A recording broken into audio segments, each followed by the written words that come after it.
네, 벌써 한 세대 전에 이 미국의 신학자 중에서 라이놀드 니버라고 하는 인물이 있었습니다. 이분은 본회퍼가 잠깐 미국 뉴욕에 유학을 왔을 때에 가르치기도 했던 분인 것을 찾아볼 수 있습니다. 이분의 기도문이 미국인들에게 유명하게 이렇게 간직되고 있습니다. 많은 미국인들이 이분을 존경해서 이분의 기도문이 눈에 띄는 곳마다 있을 정도라고 합니다. 이 기도문을 살펴보면은 그 골자가 두 가지를 구하는 것입니다. 첫째는 냉정함을 주시라는 것이고, 둘째는 용기를 주시라는 기도입니다. 자, 생각해 보십시오. 우리가 언제 냉정함이 필요합니까? 이 기도는 내가 바꿀 수 없는 것에 대해서 냉정함을 구하는 기도입니다. 평정심을 구하고 있습니다. 우리는 대개 내가 바꾸지 못하는 것들에 대해서 안타까워하며 아파하며 염려하고 근심합니다. 그러나 아무리 그렇게 걱정할지라도 도저히 내가 바꿀 수 없는 것들이 있습니다. 그것에 대해서 이 기도는 끙끙 앓지 말고 이제는 이것을 내려놓을 수 있는 냉정함, 흔들리지 않는 마음 평정심, 영어로 serenity를 구하고 있습니다. 그런가 하면은 언제 용기가 필요합니까? 내가 바꿀 수 있는 것에 대해서 이제 바꾸고자 하는 용기를 달라는 기도를 계속하고 있습니다. 왜 그렇습니까? 도전할 수 있어야 하기에 그렇습니다.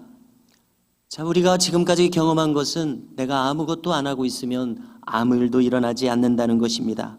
그러나 나 자신에 대해서, 내가 속한 환경에 대해서 어떠한 변화를 일으키겠다고 생각하게 돼요. 이를 도전하게 되면, 용기를 내어 도전하게 되면 나에게 있어서 무슨 일이든지 일어날 수 있는 것을 우리는 경험해 왔습니다. 도전하는 용기 얼마나 귀한 마음입니까? 그토록 우리가 원하는 변화를 일으킬 첫 번째 힘이 이제 용기를 내어 착수하는 것입니다. 그리고 이 기도문은 세 번째로 구합니다. 지혜를 주소서. 이 둘 사이의 차이를 알아낼 수 있는 지혜를 주소서. 내려놓고 냉철해야 할 때와 도전해서 이제 바꾸고자 할 용기를 낼 때가 언제인지 알 수 있는 분별하는 지혜를 주소서. 그래서 이 기도문에 대해서 이제 신대원 시절부터 이 기도문을 소개받고서 늘 곱씹어보게 됩니다. 많은 경우에 우리는 바꿀 수 없는 것에 대해서 끙끙 앓게 됩니다. 이때 우리는 냉정함이 필요합니다. 이미 지나가 버린 것들, 그리고 현재에도 내가 어떻게 할 수 없는 것이 있습니다. 이것을 우리는 어떻게 해야 되겠습니까? 우리는 이것을 여기서부터 벗어나야 됩니다. 이것을 잊어버려야 됩니다. 가장 좋은 방법은 하나님께 이것을 맡기는 것입니다. 내가 어찌할 수 없다는 판단이 설 때 하나님께서 이것을 다스려 주시도록 맡기는 것입니다. 그렇다면 이제 내가 풀 수 없는 이 어려운 문제에 대해서, 이 문제는 하나님께서 다루시는 그분의 소관하에 들어가게 될 것입니다. 관련해서 피터 드러크라고 하는 유대계 기독교인이자 경영학자인 분이 있습니다. 이분이 지론으로 자주 주장하는 것이 한 가지 있습니다. 그것은 바로 과거에 대한 우리의 태도가 중요하다는 것입니다. 우리는 과거에 대해서 잘했든 못했든 과거에 만일 내가 매여 있게 된다면 이것은 나를 얼거매게 될 것이라는 겁니다. 왜냐하면 우리에게 더 중요한 시간은 과거도 아니고 현재도 아니고 미래의 열매인데, 이 미래로 나아가지 못하게 하는 과거가 되어서는 안 되겠다고 이야기합니다. 그는 말합니다. 당신의 과거를 잊어라. 당신의 과거를 끊어라. 이제는 과거로부터 벗어나라. 이제는 과거로부터 출애굽하라. 그리고 더 나아가서 그는 이렇게 이야기합니다. 당신의 과거를 죽이라. 대단히 강한 표현입니다. 당신의 과거를 죽이라. 그 과거를 죽이고 나서야 미래가 있게 될 것이다. 이러한 의미입니다. 또 이와 연결해서 참으로 놀라운 것은 성경은 우리에게 비슷하게 말씀해 줍니다. 사도 바울을 통해서 말씀해 줍니다.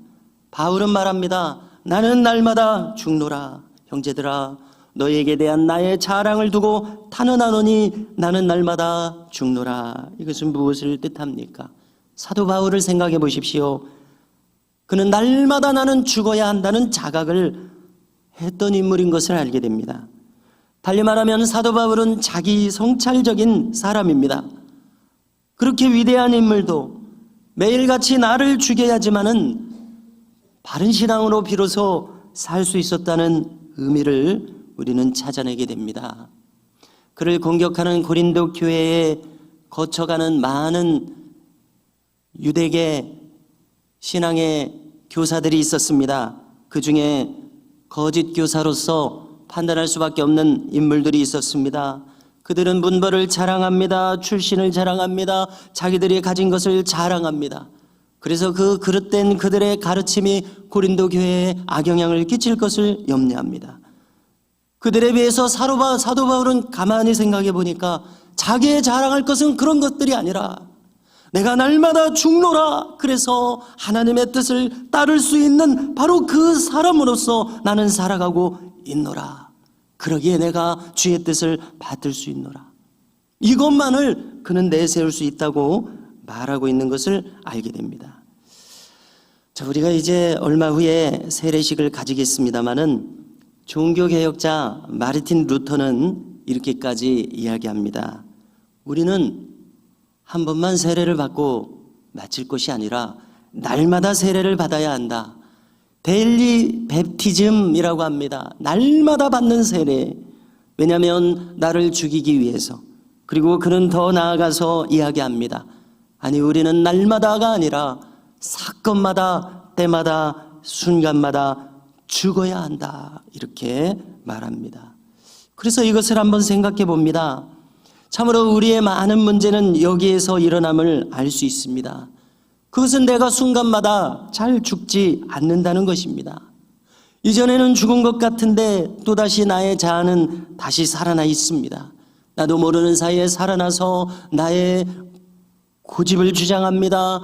나의 그릇된 성품이 튀어나옵니다. 그러므로 우리는 알게 됩니다. 우리는 끊임없이 바로 그분으로부터 다루어져야 하는 존재로구나 깨닫게 됩니다. 오늘 말씀을 함께 살펴보실 때에 우리가 성탄절을 기다리면서 주님의 모친 마리아에게 있었던 아주 특별하고 귀중한 장면을 함께 대하게 됩니다. 자, 오늘 장면을 떠올려 보십시오. 천사가 와서 요셉과 마리아에게 주님의 탄생을 예고합니다. 마리아에게 말합니다. 은혜를 받은 자여, 그대가 잉태하여 아들을 낳으리니 이름을 예수라 하라. 그가 지극히 큰 자가 되리라. 지존자의 아들이라 일컬어지리라. 다윗의 왕자를 받아 그 나라가 무궁하리라. 얼마나 놀라운 말씀입니까? 이 말씀을 듣고 마리아는 깜짝 놀랍니다. 그리고 천사에게 반문합니다. 천사님, 저는 아직 처녀이온데 어찌 저에게 이런 일이 일어나겠나이까? 라고 했을 때 천사의 말이 이어집니다. 주의 성령이 내게 임하사 능력으로 너를 덮으시리라. 그는 장차 하나님의 아들이라 일컬어지리라. 너의 친족 엘리사벳을 보아라. 그는 나이 많아 늙었으나 그도 잉태하지 않았느냐? 하나님은 능치 못할 일이 없으시니라. 이 모든 전물을 들었을 때에 여기 마리아의 대답을 들어보십시오. 그렇습니까? 주의 여종이 오니 말씀대로 내게 이루어지이다. 그래서 여기 이 마리아로부터 겟세마네 동산에서 기도하시는 예수님의 모습이 겹쳐서 떠오르게 됩니다. 예수님도 그 기도의 핵심을 보면은 어떻게 말씀하십니까? 내 뜻대로 마옵시고 아버지의 뜻대로 하옵소서 이렇게 말씀하셨습니다.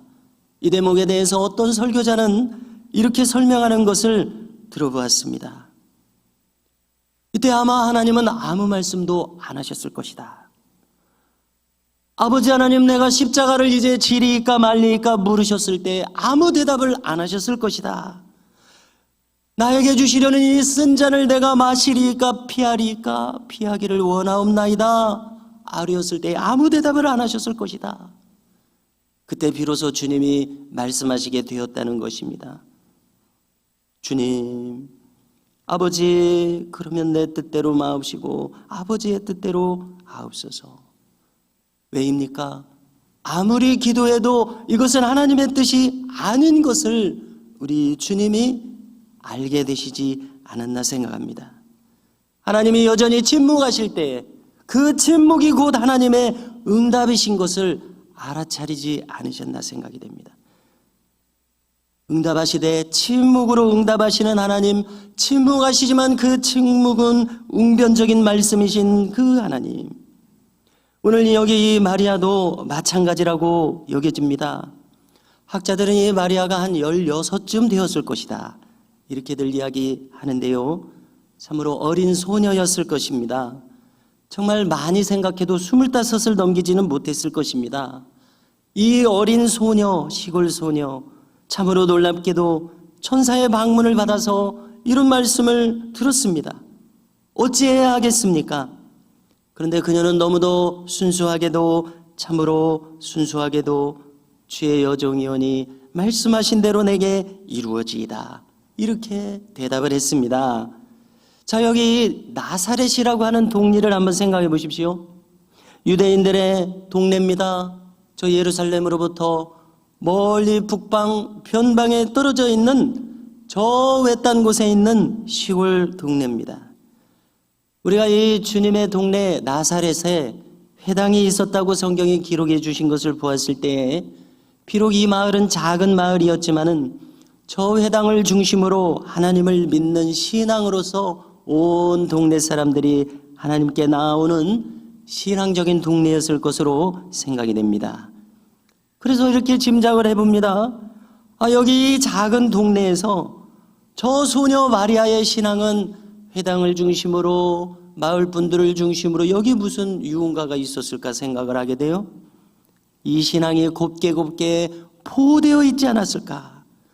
그래서 저처럼 순수한 신앙, 천사가 그에게 나타났을 때 그녀는 의심하지 않습니다. 왜냐하면 오염된 마음이 아니기 때문에 이것은 하나님의 천사라는 의심 없는 그런 마음을 가지고 대하고 있는 것을 우리가 엿보게 됩니다. 이처럼 깨끗한 신앙, 순수하게 보호된 신앙, 주의 전령이 말씀하실 때 의심하지 않고 전부를 수용하는 깨끗한 신앙, 얼마나 귀한 신앙인가. 하나님께서 보호하사 이런 깨끗한 신앙을 간직하게 하셨구나 이렇게 한번 생각을 해봤습니다. 그리고 이렇게 아버지 하나님의 뜻을 받들 수 있는 바로 이 마음이 겸손한 마음이구나 생각하게 됩니다. 들리는 대로 듣습니다. 권위를 그대로 인정합니다. 자신을 한없이 낮춥니다. 예전에 우리 이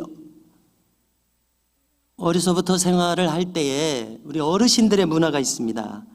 자, 제가 지켜본 것은 이겁니다. 자, 누구를 이렇게 대접하느라고 우리 가족의 모임이라든지 작은아버지, 큰아버지 뭐 이렇게 다 모이셔서 무슨 잔치나 이런 모임에서 이렇게 말씀하십니다. 음식을 잔뜩 차려놓고 차린 것은 없지만은 많이 드십시오 이렇게 말씀하세요. 그래서 제가 어린 마음에 제가 이 어린 마음에도 딱 볼 때 평소보다도 이렇게 상다리가 휘어지게 이렇게 많은 음식을 차려놓고 전도 이렇게 붙여놓고 그릇 둘 자리가 없어요. 국을 놓을 자리가 없어요. 이렇게 차려놓으시고는 하신다는 말씀이, 차린 것은 없지만 많이 드십시오. 자, 이거 무슨 마음입니까? 아주 대접하고자 하는 아주 겸손한 마음이시라고 생각을 합니다. 거기 앉아서 드시는 분들을 한없이 높여드리는 겁니다. 그래서 우리 민족은 이렇게 아름다운 정서가 있었다 이런 생각을 가지게 됩니다. 과연 서양에도 이러한 정서 비슷한 것이 있는지 모르겠습니다만은 이렇게 우리 민족은 누군가 손님을 대할 때 이렇게 낮은 마음, 겸손한 마음으로 이렇게 상대방을 높이는 이렇게 참 아름다운 그러한 정서가 우리에게 있었다, 이런 생각을 합니다. 솔로몬의 초년에 드린 기도를 생각해 보십시오. 그는 이 기브온 산당에서 1000번제를 한꺼번에 드린 후에 그날 밤 하나님께서 꿈에 나타나십니다. 그래, 이제 막 왕이 되어서 어떻게 할 바를 모르겠지. 이렇게 나에게 예배하며 나오는 솔로몬, 그대 참으로 기특하구나, 이런 마음이신 것 같아요. 그래서 내가 무엇을 너를 위하여 줄고 네가 원하는 것을 말해보아라 라고 말씀하셨을 때에 솔로몬에게 가장 절실한 바로 그것을 아뢰었습니다. 솔로몬은 이렇게 말합니다. 하나님, 저에게 듣는 마음을 주소서. 그러자 하나님께서 기뻐하셨습니다. 아니, 네가 부를 구하지 않고 장수를 구하지 않고 원수의 멸함도 구하지 않고 송사를 듣고 분별하는 이 지혜, 듣는 마음 구하였으니 참으로 하나님 좋게 보셨습니다. 전무후무한 지혜롭고 총명한 마음을 주리라. 그래서 이 솔로몬이 구한 것을 한번 생각해 봅니다. 우리가 솔로몬이 바로 뒤에 장면에서 이 한 아이를 가지고 어떤 창기와 친모가 다투는 가운데 지혜롭게 그것을 분별해 주는 바로 그 재판의 장면을 우리가 잘 알고 있지 않습니까? 여기 이 듣는 마음이라고 하는 것은 모든 전모를 잘 이해할 수 있는 열린 마음입니다. 이 거짓 모친 행세를 하는 사람의 마음과 참 어머니의 마음을 헤아릴 수 있는 아주 지혜로운 마음입니다. 누구의 말을 듣더라도 그것을 깊이 이해할 수 있는 마음입니다. 달리 표현하자면 수용하는 마음, 그의 뜻을 받아들일 수 있는 바로 이 이해심이 깊은 마음이라고 생각이 됩니다.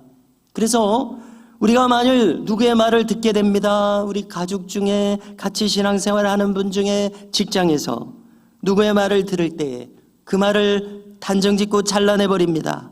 전혀 받아들이지 않는다든지 이렇게 하게 됩니다. 우리가요. 그 말도 안 된다고 일축해버린다든지 이렇게 하기가 쉬운데요. 그러면 이제는 더 이상의 대화가 없습니다. 더 이상의 정서의 교류도 막힙니다. 이것은 듣는 마음이 아니구나, 이렇게 깨닫게 됩니다.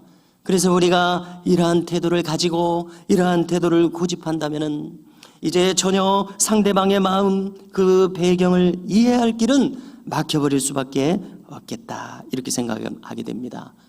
그러면 그 결과 나 스스로가 답답한 사람이 되는 길을 가게 됩니다.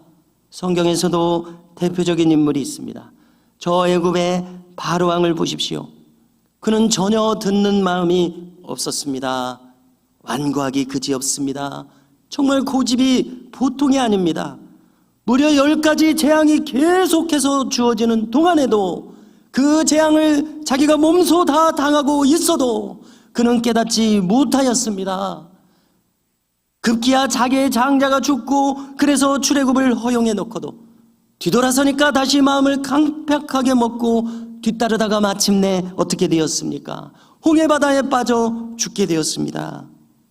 그래서 우리는 지켜봅니다. 여기 듣는 마음이 없는 완고한 마음의 결말이 무엇인가? 그것은 자멸이었습니다. 하나님의 말씀도 듣지 않고 모세의 말도 듣지 않고 오직 자기 마음의 소리만 들었습니다. 귀를 막았습니다. 그리하여 그 결론이 자멸로 이어지게 되었습니다.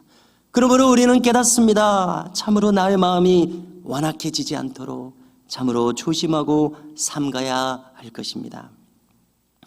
다시 여기 이 마리아를 주목해 보십시오. 겨우 16 정도의 처녀, 그 모든 상황을 다 알고 대답한 것은 아니었을 것입니다. 예수님이 태어나셔서 이렇게 성장하셔서 저렇게 공생애에 들어가셔서 과연 부활 승천하시는 큰 영광이 있을 것이다, 이것을 조목조목 다 낱낱이 알고서 대답한 것이 아니지 않겠습니까? 다 모르는 중에 순종한 것입니다. 이것이 참으로 중요하게 느껴집니다. 이것이 믿음이겠구나, 이렇게 생각이 됩니다. 우리도 마찬가지입니다. 우리도 뭐 다 알고 믿는 거 아닙니다. 성경 모르는 말씀 아직도 많습니다. 평생 다 연구할 수 있을 것 같지도 않습니다. 그리고 우리의 앞날도 한치도 알지 못합니다. 그러나 우리가 가지는 마음은 무엇입니까? 그저 하나님이시기에, 그저 성경 말씀이시기에 우리는 이 말씀을 믿고 따르게 됩니다. 그리고 이것이 믿음인 것을 깨닫습니다. 그런데 이렇게 처녀 마리아가 아무것도 알지 못하고 대답한 바로 이 순간을 생각해 보십시오. 그녀는 거절할 수도 있었습니다. 저에게 이런 일이 있어서는 안 되겠습니다. 거절할 수도 있었습니다만, 그러나 깨끗이 수용하는 이 순간 말입니다. 주의 여종이오니 말씀대로 내게 이루어지이다. 바로 이 순간에 비로소 예수님은 이 세상에 오실 수가 있으셨다는 놀라운 사실입니다. 저 여리디 여린 저 소녀의 허락이 있고서야 하나님의 역사가 일어날 수 있었습니다. 메시아를 보내시려는 그 큰 계획이 이제 비로소 문이 열릴 수 있었습니다. 참으로 얼마나 놀랍습니까? 우리가 지금 아무도 안 볼 때에 내가 하나님께 옳게 반응하는 그 한순간의 순종이 엄청난 역사를 일으킬 수 있음을 우리는 알아야 되겠습니다. 물론 그 반대도 마찬가지입니다. 나의 잘못된 순간의 선택이 하나님의 뜻을 얼마나 그르칠 수 있는가 마찬가지입니다. 저를 가르쳐 주신 참 좋은 선생님들이 많으셨구나 생각하는 중에 이 민경배 교수님이라고 하는 교회사 교수님이 계셨습니다. 이분은 백낙준 박사님의 제자로서 한국 교회사를 계속 전수받아서 개척하고 연구하시고 가르쳐 주신 귀한 분입니다. 자, 한 번은 이분의 일화를 이야기해 주시는데, 영국 아버딘에 유학을 했을 때에 어떤 분의 집에 홈스테이를 하게 되었습니다. 유학생을 받아줘서 그 집에 머무를 수 있는 귀한 경험을 했는데, 그 주인 어르신과 대화를 나눈 경험을 알려줍니다. 홈스테이를 하고 있는 그 집 주인 어르신이 이 전쟁 무용담을 이야기해 주시는 거예요. 내가 1차 세계대전을 참전했노라. 이게 참 신기하죠. 그런데 이 무용담을 하시는데 독일군 쫄병 하나를 잡았다는 거예요. 그런데 이 독일군 쫄병이 너무나 불쌍해서 이 쫄병을 놓아주었다는 겁니다. 그런데 이 독일군 쫄병이 누구였는지 짐작이라도 가느냐고 말을 하시면서 내가 그의 이름을 적었는데 그의 이름이 히틀러였다는 것입니다. 나중에 보니까 이 자가 바로 저 나치의 총통 아돌프 히틀러였더라고. 그때 내가 만일 히틀러를 풀어주지 않았더라면 지금 역사가 바뀌었을 텐데 이렇게 말씀하시더라는 그 놀라운 이야기를 들었다는 것입니다. 그리고 우리에게 힘주어서 이야기하십니다.